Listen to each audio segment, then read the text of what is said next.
सूर्य? ब्रह्मा बाबा कौन है? ज्ञान चंद्रमा। तो चंद्रमा कब रोशनी देता है? रात में रोशनी देता है। तो अभी गुलजार दादी के तन में आते हैं तो भी क्या कहते हैं? गुड नाइट कहते हैं। ये किसकी आत्मा कहती है? ब्रह्मा की आत्मा कहती है। अभी शिव बाबा तो गुलजार दादी में आते नहीं है, लेकिन ये मुरली कब चलाई गई? 67 में। उस समय कौन प्रवेश करता था? शिव बाबा प्रवेश करते थे। लेकिन शिव बाबा ये कहते हैं कि ये ब्रह्मा बच्चा इंटरफियर करके बोलता है। तो जैसे ही मौका मिला ब्रह्मा बाबा ज्ञान चंद्रमा ने बोल दिया गुड नाइट। और बैठा हुआ है शिव बाबा है ना, हाँ वो थोड़ा सो छोड़ दे, अभी इधर बैठा हुआ है ना सामने। हाँ वो गुड नाइट कैसा बोला वो सामने बैठा हुआ। नहीं, ये तो पढ़ने वाला मुरली का और है और क्लैरिफिकेशन देने वाला और है। पढ़ने वाला कौन है? मुरली में जो कुछ लिखा है टेक्स्ट बुक है ना। जैसे स्कूल कॉलेज में पढ़ते हैं तो टेक्स्ट बुक होती है, प्रोज पढ़ाई जाती है, पोएट्री पढ़ाई जाती है, गद्य पढ़ाई जाती है, पद्य पढ़ाई जाती है।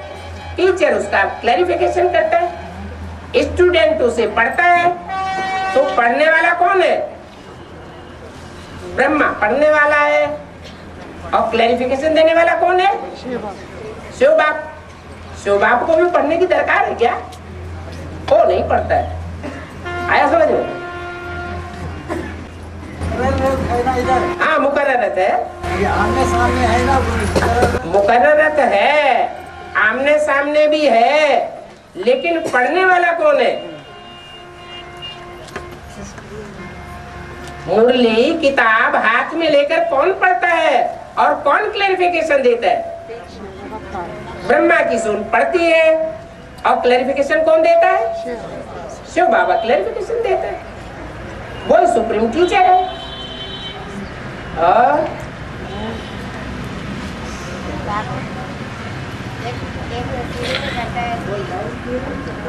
एक मिनट रुको रुको रुको, और की भी बात सुनो। बताया 50,000 और 50,000 1,00,000 शालिग्राम बनते हैं। बाकी सब जो है मेरे 4.5 लाख में जब टोटल विनाश होगा बाकी सब परंदम चले जाएंगे, इसे बताओ। 1,00,000 शालिग्राम बनते हैं, बाकी सब जब टोटल विनाश होगा परंदम जाते हैं करके बताओ। माने 1,00,000 रहेंगे और बाकी सब परंदम चले जाएंगे। जब टोटल विनाश होगा तब जाएंगे, ऐसे बताए। हाँ तो फिर जब टोटल विनाश होगा तब 4.5 लाख होंगे ना। हाँ तो यहाँ तो बता 1,00,000 ही रहेंगे, बाकी सब तो जाएंगे। तो फिर 9,00,000 से कैसे शुरू हो जाएगा नई दुनिया?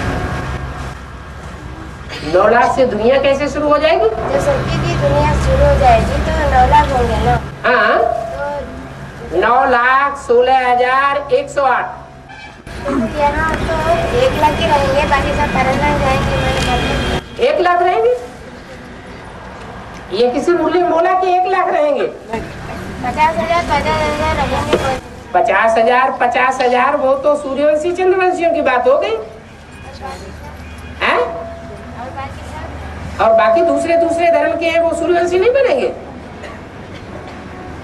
जो सतयुग में 9,00,000 जनसंख्या होगी वो सारी की सारी सूर्यवंशी होगी या दूसरे वंश की भी होगी? सारे ही सूर्यवंशी बन जाएंगे, लास्ट में कन्वर्ट हो जाएंगे। जैसे और धर्मों में कन्वर्ट हुए थे पहले,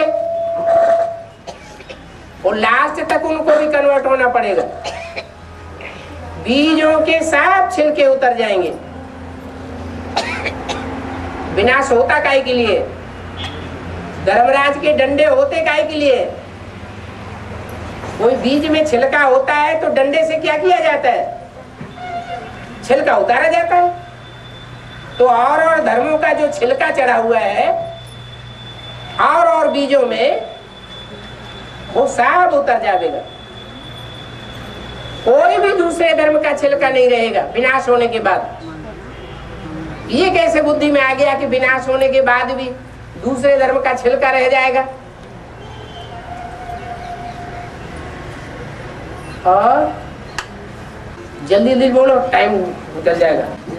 2018 तक रहेगा, 300 2018 तक रहेगा, 36 तक रहेगा।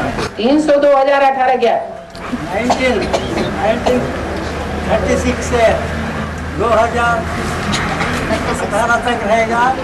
1936 2000 सुप्रीम कोर्ट। आप अपनी भाषा में बोल दीजिए, फिर उसका अनुवाद हो जाएगा। हाँ पहले बार 36 का आया ना, हाँ 2036 तक रहेगा सुप्रीम कोर्ट। सुप्रीम सोल को 36 तक रहने की दरकार क्या है? जब शिव बाप इस सृष्टि पर आता है तो बच्चों को लक्ष्य देता है। क्या लक्ष्य देता है? बच्चे बाप समान बनना है।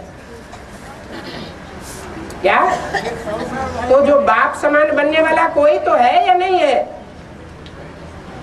तो कोई पहले बाप समान बनता है ना। जब बाप समान कोई बन जाता है तो सुप्रीम सोल को इस सृष्टि पर रहने की क्या दरकार? 100 साल रहेगा, बताया ना। नहीं रहता है 100 साल। 100 साल सुप्रीम सोल को रहने की दरकार नहीं है। वो तो ब्राह्मणों की दुनिया के बीच आता है परिवर्तन करने, ज्ञान सुनाने के लिए। बाकी सारा परिवर्तन किसके द्वारा होता है?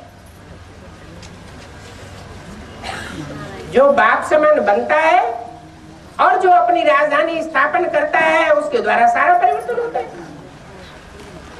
सुप्रीम सोल को 36 तक रहने की दरकार ही नहीं, और कोई पहचान भी नहीं सकता कि सुप्रीम सोल कब तक रहे और कब तक गए। अभी नहीं मालूम पड़ता है कब आता है, कब चला जाता है। और पृथ्वीराज चौहान शब्दवेदी बाण सीखते हैं ना। हैं? पृथ्वीराज चौहान हाँ शब्दवेदी बाण सीखते हैं ना। हाँ बेहद में किस बात को लेना? हाँ, शब्द वेदी बाण का मतलब जहां जहां से आवाजें आती हैं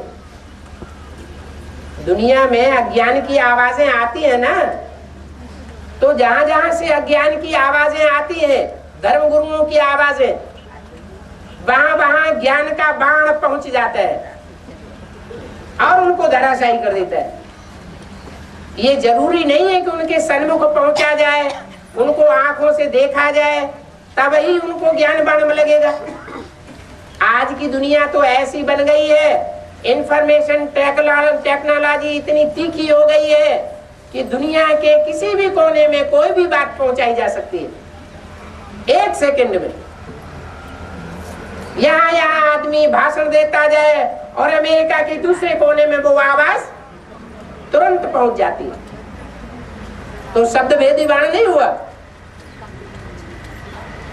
और सुप्रीम कोर्ट आया नहीं आया, और भाइयों को ये दिल में है। आया नहीं आया दोनों बातें दिल में है। आया नहीं आया बाबा बताना। ये बाबा बताना तो भी दिल में है या नहीं है, ये कैसे पता चले?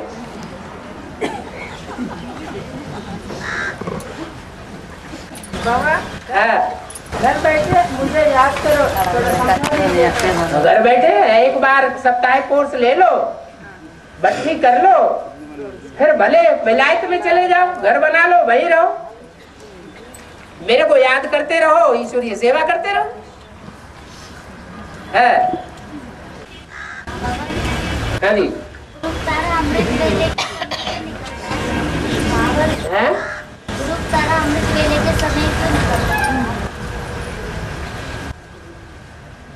ध्रुव है कौन, और ध्रुव पुरुषार्थ किसका है, और ध्रुव ध्रुव पद किसका है?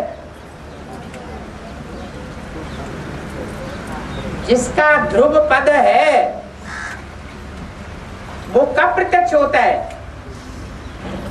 रात्रि की शुरुआत में प्रत्यक्ष होता है, रात्रि के 12 बजे प्रत्यक्ष होता है, या जब कृष्ण जयंती होती है, बच्चे की जयंती होती है, उसके साथ बाप की जयंती होती है, तब प्रत्यक्ष होता है। क्योंकि बाप बच्चे के बगैर प्रत्यक्ष नहीं हो सकता। बाप अकेला प्रत्यक्ष नहीं होगा।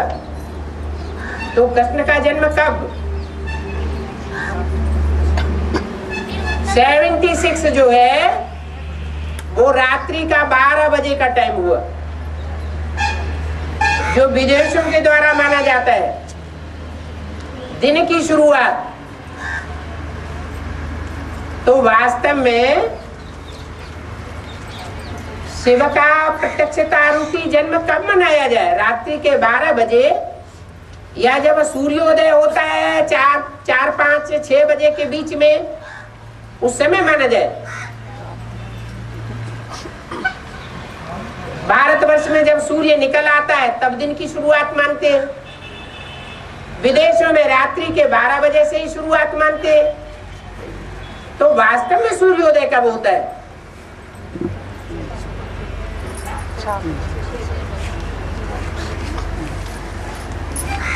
जब सारी दुनिया मानने के लिए बाध्य हो जाए कि सूर्योदय हो गया,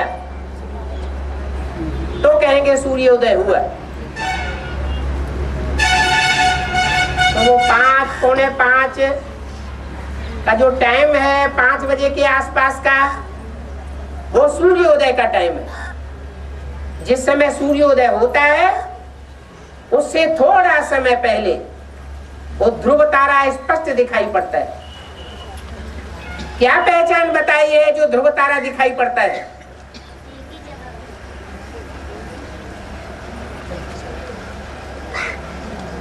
पहचान क्या दिखाई गई है? ध्रुव तारा प्रत्यक्ष होता है, उसकी पहचान है। हाँ, वो तो ठीक है।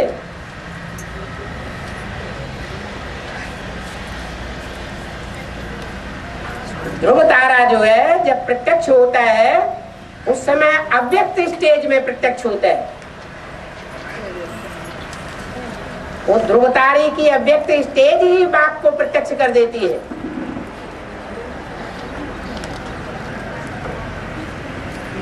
और सितारे अपना स्थान छोड़ देते हैं, चक्कर काटते रहते हैं।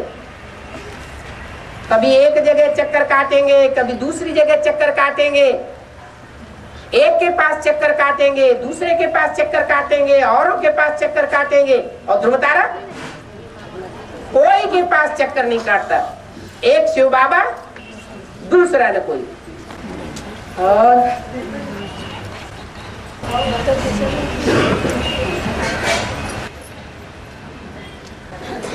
उत्तरी ध्रुव और दक्षिणी ध्रुव। दक्षिणी ध्रुव जो है वो नॉर्थ पोल, जहां राक्षसी वास माना जाता है। वो कौन सी दिशा है? जहां राक्षसी धर्म राज्य करता है। कौन सा धर्म राज्य करता है वहां? इस्लाम धर्म। अफ्रीका है, अरब देश है। तो दक्षिणी पोल और उसकी विपरीत दिशा में है उत्तरी ध्रुव। माया कौन से धर्म से कनेक्टेड होगी? है? इस्लाम धर्म से कनेक्टेड है। और उसके जस्ट अपोजिट कौन है? माया के अपोजिशन में कौन है जो ज्ञान दिन करने वाला है? माया रावण अज्ञान की रात कर देता है। राम बाप। तो आसुरी दिशा है दक्षिण और दैवी दिशा है उत्तर। उत्तर से वो ध्रुव तारा प्रत्यक्ष होता है। और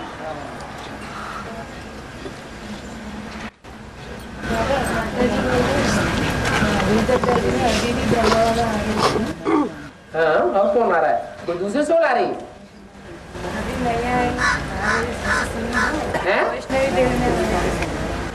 ब्रह्मा बाबा वैष्णवी देवी मारे हैं? गुलजार दादी में नहीं आ रहे हैं?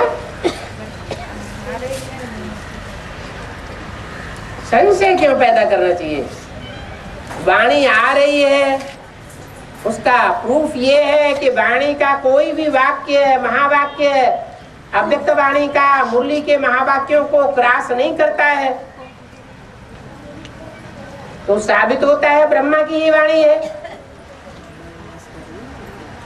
ब्रह्मा बाबा का सिकिलदा बच्चा है, तो जो सिकिलदा बच्चा है वो बाबा की याद में रह करके जो भी बोलता है वो अनुकूल ही बोलता है, प्रतिकूल कुछ भी नहीं बोलता। इसलिए कहेंगे कि गुलजार दादी में कृष्ण उर्फ ब्रह्मा की सोल ही पार्ट बजाई रही है। और बाबा, हमने सुना है कि अव्यक्तवाणी पढ़ने के लिए बाबा ने मना किया, तो क्या पढ़ सकते हैं अव्यक्तवाणी?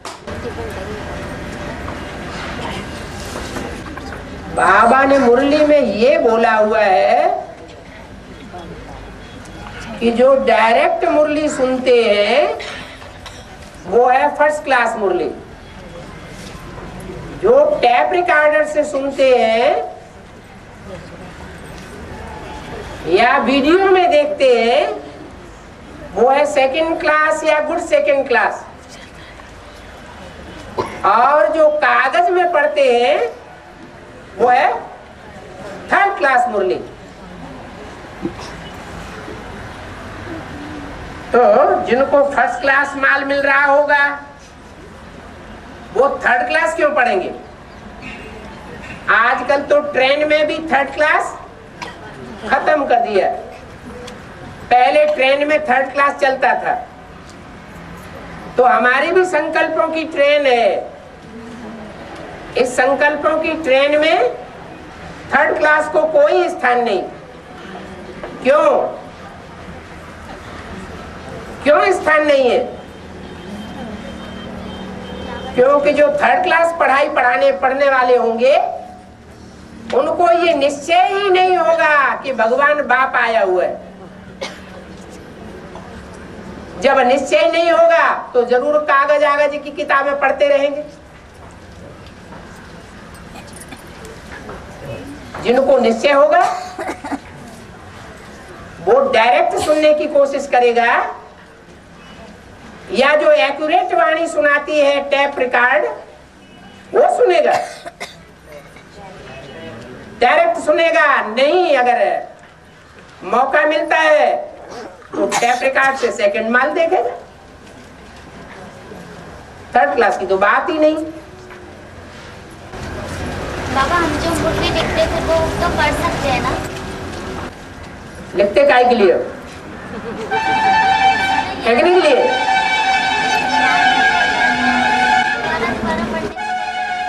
हाँ, तो लिखते किस लिए हो? लिखते इसीलिए हो कि दोबारा पढ़ा जाए।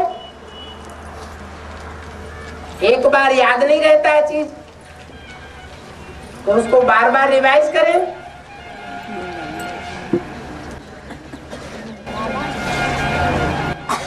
पाठशाला में जिनको हिंदी नहीं आती है उनको तेलुगु में ट्रांसलेशन करना पड़ता है अपनी भाषा में। हाँ, ट्रांसलेशन जो है सेकंड क्लास में मिलता है क्या? सेकंड क्लास नहीं तो उन लोग को थर्ड क्लास नहीं, वो तो सिर्फ ट्रांसलेशन है। ट्रांसलेशन ये थोड़े ही कि भाव बदल देती है। ट्रांसलेशन किया है, कोई अपनी बात थोड़ी सुना दी। बाबा की जो वाणी है उसका अनुवाद ही तो किया है, अपनी बात तो नहीं सुनाई। अगर उसमें अपनी बात मिक्स की है तो कुछ संशय हो सकता है। एक माता जी पूछे क्यों जिनको हिंदी नहीं आती है वो स्वर्ग में नहीं आते करके बोले। फिर यहाँ जितने भी हैं वो सभी स्वर्ग में आएंगे, तो फिर हम कैसे ऐसे करके पूछे। जिसने बोला है वो मनुष्य गुरु है या शिव बाबा ने ये बात बोली है? मनुष्य गुरु तो जाने कितनी अफवाहें फैलाते रहते हैं, मनमत फैलाते रहेंगे, मनुष्य मत फैलाते रहेंगे और ऊंची स्टेज से दूसरों को डाउन करते रहेंगे।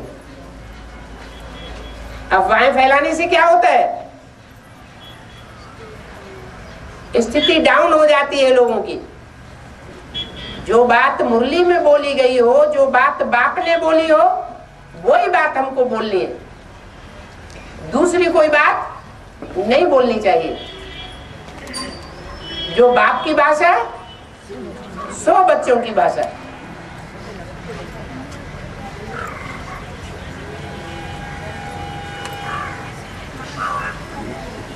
और जो जितना सर्विस करेंगे तो मानव चिंतन जारी करेंगे। और कौन सी सर्विस? जुड़ी सेवा, मनन चिंतन मंथन किनका चलेगा? जो जिस्मानी सेवा करेंगे उनका मंथन चलेगा या जो रूहानी सेवा करेंगे उनका मंथन चलेगा? मन बुद्धि को खोलने वाला कौन है? शिव बाबा। तो शिव बाबा की जो सेवा करेंगे माने शिव बाबा का सुनाया हुआ ज्ञान सुनाएंगे या शिव बाबा के बताए हुए रास्ते पर पुरुषार्थ करेंगे तो उनकी है सच्ची रूहानी सेवा। उससे क्या होगा? उससे उत्थान होगा। बाकी जिस्मानी सेवा से उत्थान नहीं होता है। और बाबा की मुरली का मतलब अनुवाद करते हैं। बाबा की मुरली चलती है तो तेलुगु में अनुवाद करते हैं। अगर वो पॉइंट से ना बताते उड़ा दे तो उसको शूटिंग पूरा नहीं बोलते। एक होता है जानबूझ के कोई उड़ा देता है और एक आत होता है अनुवाद करते समय, ट्रांसलेशन करते समय भूल से भूल गया, क्योंकि मनुष्यों से भूल तो होती है। तो जानबूझ करके जो उड़ा देता है उसका पाप बनेगा या अनजान में भूल गया उसका पाप बनेगा? जानबूझ के जो उड़ाता है वो धर्मगुरु कहा जाता है।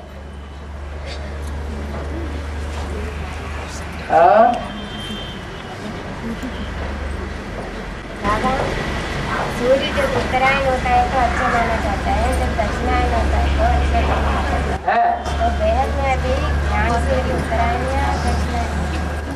उत्तरायण माना सतयुग और त्रेता की शूटिंग करने वाला,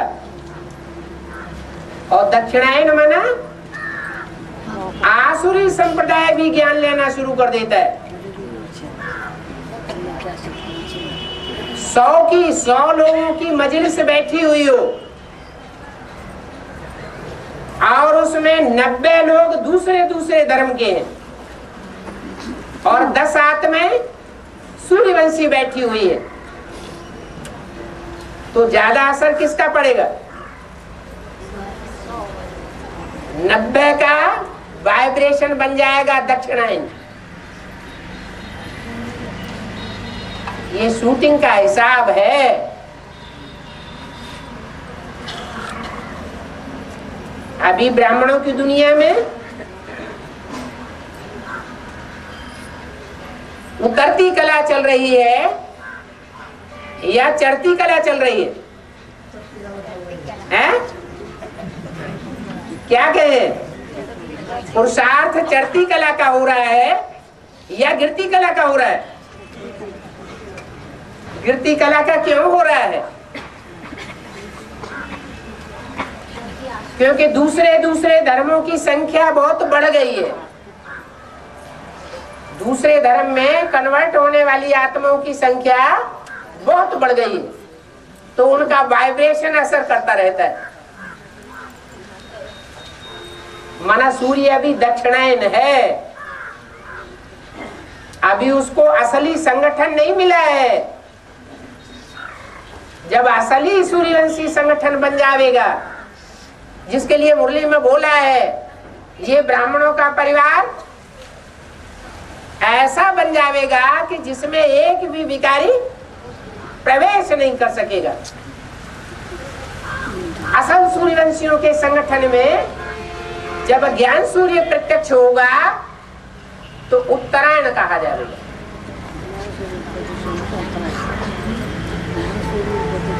इसलिए उत्तरायण अच्छा माना जाता है और दक्षिणायन खराब माना जाता है।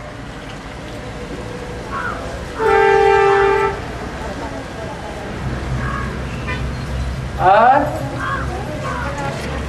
अनेक आत्माओं को सहारा दिया, निर्मला आश्रम अनेक आत्माओं को सहारा दिया और बाकी बने हुए बन जाएंगे और बनते जाएंगे। इसका अर्थ क्या है? निर्मला आश्रम का निर्मला किसी का नाम दिया होगा क्या? बाबा बेहद में नाम बोलते रहते हैं ना, तो निर्मल शांता या निर्मला, इसका अर्थ क्या हुआ? जिसका मन निर्मल हो उसका नाम है निर्मला आश्रम।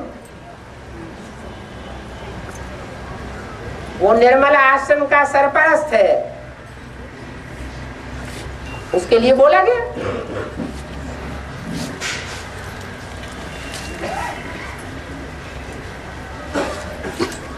और